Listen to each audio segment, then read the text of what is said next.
One thing I think about for this great experiment here is that we need to inventory and keep track of everything. It isn't that future communities will have to do that, but in order to design a highly functional community and figure out how we're going to design new ones, new examples of it, we should do accounting of every type of energy we're expending. Like I mentioned, I want to track how much water is in each cistern at all times.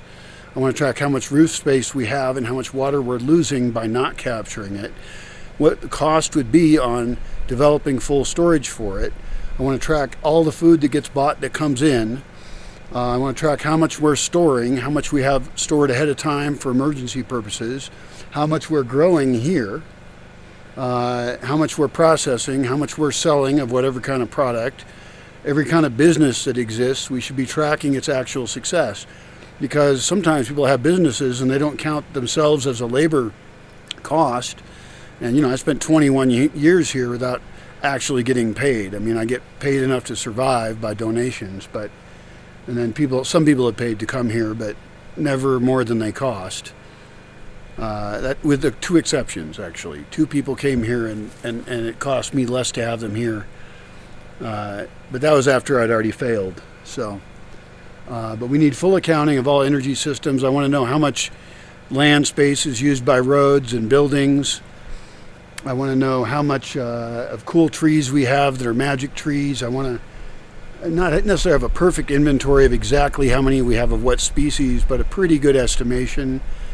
I want to know how much space we have reserved for wildlife, and maybe have trail cameras and try and do actual scientific studies on how much wildlife are we creating and having more habitat for.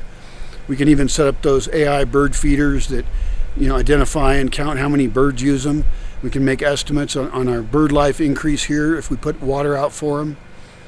I want it all figured out, all details, because that's what's going to be needed to identify where we're fucking up and don't even know it, and how we can design a system then that we can replicate.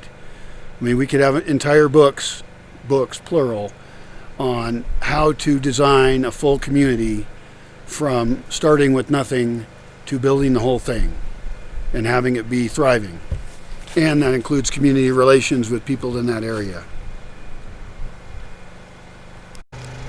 If we did have all that better accounting of all the labor costs, time costs, all the material costs that it takes to build an entire town, then we could actually figure out, okay, how much are people willing to pay to live there, and how long will it take for that town to pay for itself? If we want people to buy in, for example, and they actually buy it and own it, that's one option. Or how long do we have to have people rent for? And maybe a town even goes through a period of being a rental town where we are mixing people. Maybe it becomes for a while an experimental town, although I really like the idea of towns' locations even being secret.